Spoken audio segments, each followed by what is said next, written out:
What's up, people? Today I'm going to do a part 2 of my Jurassic World Survival toys review. As for the past few days, I've been collecting the new stuff. So I'm going to review this today. So let's begin. Also, I want you guys to meet my new co-host here. His name's Falcor. He is a Maltese. So, Falcor, say hi. Say hi to the camera. So yeah, he's going to be our new co-host here. He's a young Maltese and he's only 7 months old, so let's begin.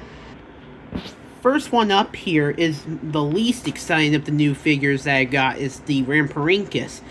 And, well, if you look at it, it's just literally just a straight up repaint of the previous Ramparincus. And while I don't have it with me right now, I can't compare it with it right now, but yeah, it's you don't need to know. It's like literally before this release, there were 2 other Ramparincuses that released, which was first one was back in 2019 with the yellow variant for the Dino Rivals, and the last variant I think of is the Primal Attack, which was the red Ramparincus. But I've seen this figure before, and yeah, I decided how to get it because I thought the colors were cool. But yeah, but do correct me if there was any other Ramparincuses that released, but.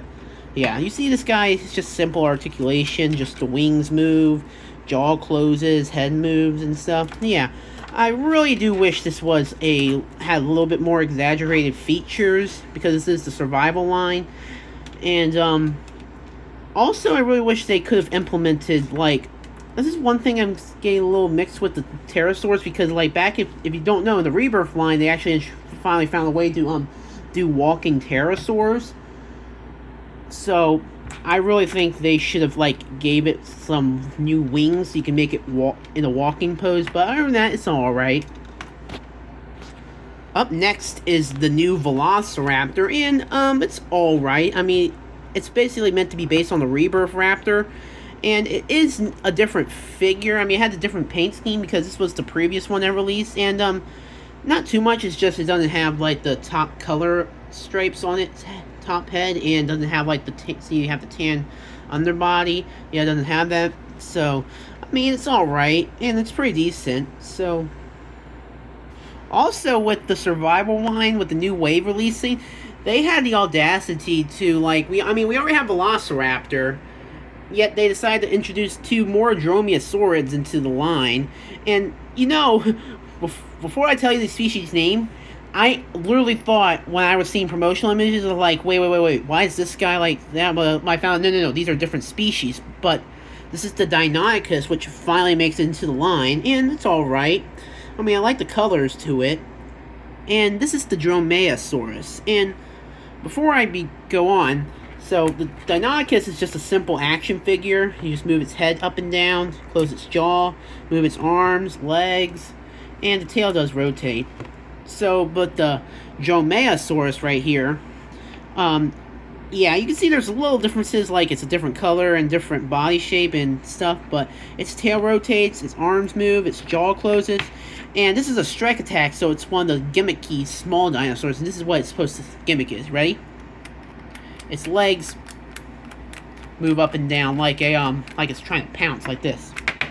So, I mean, alright, I mean, these are fine new species, but I just find it so weird that they decided to introduce these 2 in the exact same line at the exact same time.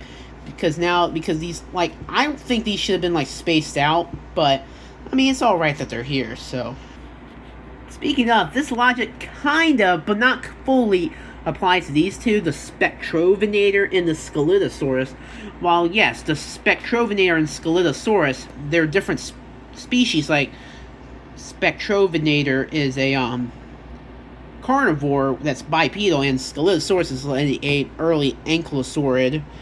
It's just, I find these a little similar because, well, I mean, they're both spiky, and I just can't stop seeing, like, this might be just a Scelidosaurus, just bipedal. But I mean, I do see the differences, but I just remember people were guessing this might be Scelidosaurus when it was first revealed, before it was called Spectrovenator. But I mean, it's pretty alright. I mean, I do like that the tail kind of is its different piece rather than just being molded. Like, you can see, I kind of like the scoots on that. So, and the Scelidosaurus, I mean, it's a pretty alright ankylosaurid, or whatever it is, but that's all I need to say for these guys. Next up is probably the most exciting figure to the line, the Dunkleosteus. And the reason this is exciting is because this is our very first ever non-reptiles extinct animal to the line. And this is cool because for the past 8 years, we only had reptiles. Even species that aren't dinosaurs, we still were reptiles.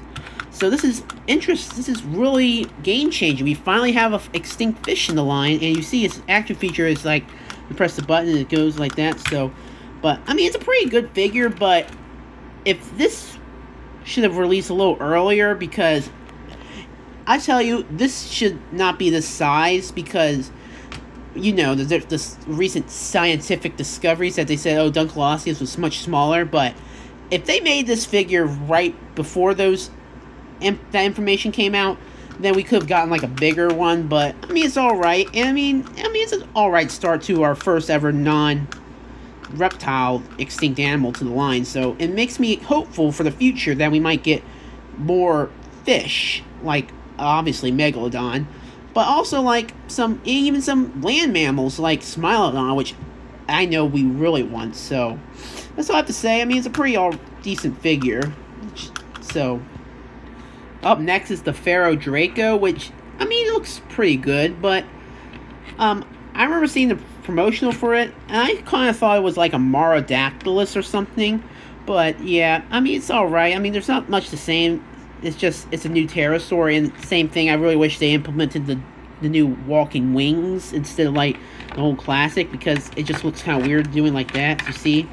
So, I mean, it's pretty alright. Now, I mean, never heard of the species till now, but it's pretty cool. Finally, for the small figures, we have the new Mutodon, and this is our third Mutodon release, and I am going to say two things about it. Well, I mean, I do like the sculpt and all, and action features like that. It's kind of like roaring and stuff. But, okay, here comes the strange parts about it. Hold on.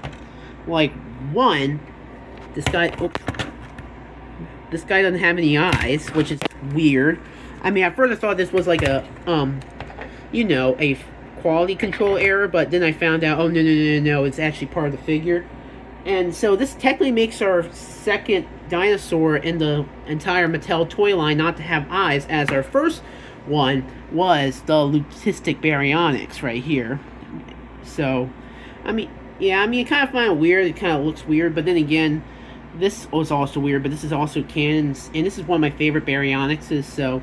And I heard a lot of people say this was just kind of like the same figure, like the other two Mutodons that released, just they kind of remolded it. But here, I have them right here, and there are some differences. So, here, so this was like the previous, because I would say one thing, this guy is way smaller than the other two right here. So, hold on, wait. Sorry, these are just kind of hard to display, but... So, you see right here, I mean, yes, that's standing up, but... You see, this is actually a much bigger figure than that. Oh. Because, yeah, you see, and the wings are different and all, so... Yeah, this is a much different figure. I'm sorry if it falls over. Oh, dang it, sorry. Okay, stay. Yeah, and, yeah, same thing goes to this, just this one has an action feature, so... This is just debunking that what people are saying that, oh, this is just the same figure, just redone. No, they aren't. They're completely different figures. So, on to the more medium-sized figures. Make his way back to the main line and hasn't been seen since 2021. Well, main line is the Metriacanthosaurus, and he got a glow-up. Yay, he's like, looks actually like a Metriacanthosaurus, well, except the tail, because, you know, this is a mutant. Because, you know, here, this was the previous Metriacanthosaurus mainline release, not counting the Hammond collection. And, yeah, bro got nerfed a lot. To the point where I was calling this like a Displetosaurus. And, well, he doesn't have his batteries in anymore, so I took them out because they were dying. So, yeah, this was the original. Well, not original. I mean, I do have the original. It's up somewhere. I don't know where it is. But this is just like the last one that released. And compared to this new one, actually I like this new one better. And because it's one of the medium dinosaurs that, you know, the Roarvor type, this is what it does. And as I showed in the previous video with the, so this is its light up feature. Yeah, and it's funny that after all these years, it's still using the same Metriacanthosaurus roars since 2018. So, other than that, pretty alright figure. Speaking of figures getting nerfed, yeah, I think our boy Triceratops got nerfed again. Because, before I say anything, I mean, it's a cool design and all, but, this is kind of awkward because we have not gotten the Triceratops in this size range since 2022, as Triceratops has been moved up to like the bigger figures that have action features and getting some special releases like the Habitat Defender and the recent release Reimagined, which I have right here. And yeah, you see, so I kind of find it kind of weird that they decided to now bring it back to this size range. I mean, it's pretty decent, but I mean, I'm not a fan of the jaw always opening. I wish the mouth was a little movable like the others. It just makes it look a little awkward, but other than that, here's the action feature. Yeah. It's alright, I mean, you get it's mutant Triceratops, but I just find it weird that it's this size instead of like a bigger size, so. Up next is another returning species, the Cryolophosaurus, which hasn't gotten a figure since 2021 with the, like, Wave 2 Camp Cretaceous release. And, well, this was right here, the previous Cryolophosaurus. This is, like, the original, and, I mean, it was alright, but it was part of the Primal Attack line, and I'm gonna say this, I hated this size range for the Primal Attack, because, like, there was, like, it was so noisy, and I just took the batteries out because it was just getting so on my nerves. But this is the original, which I still like, but I kind of like this new one better because, I mean, it looks more like my character Snapper, who's a Cryolophosaurus, and he also has that mohawk, and I find this so cool. But okay, here's his action feature.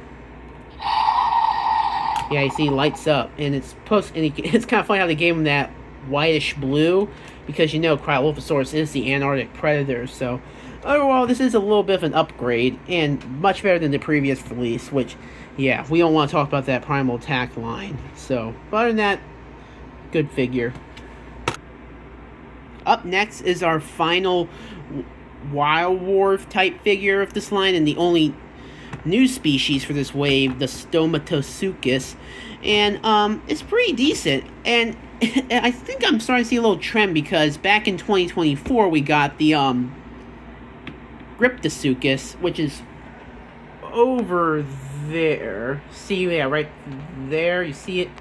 So you guys can't see it. Well, yeah, that's the Gryptosuchus.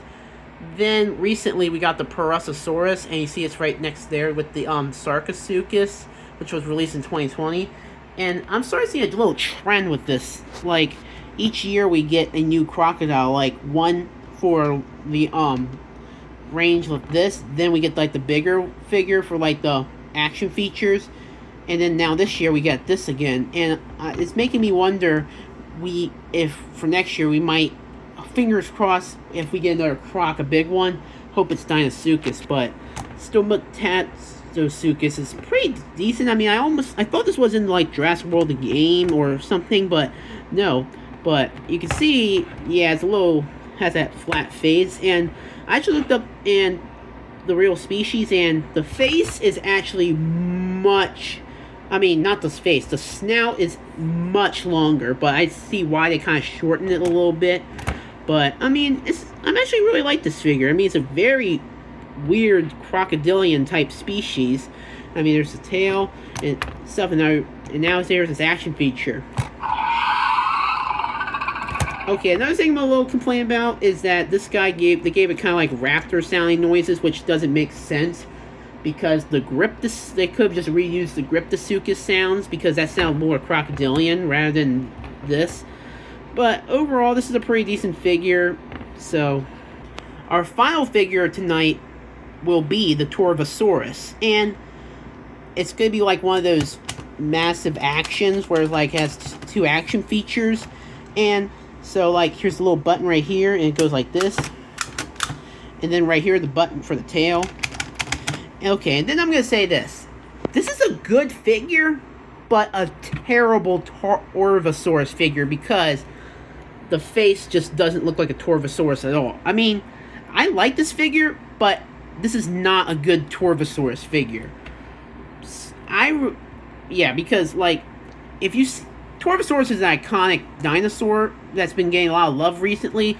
And, I mean, I get this is a survival line, it's a mutant, but they should have, like, fixed the face to make it look like a Torvosaurus, because to me it just kind of looks more like a mutant Allosaurus, which is weird because we already got a mutant Allosaurus with the Walmart exclusive Battle Damage one, which I have.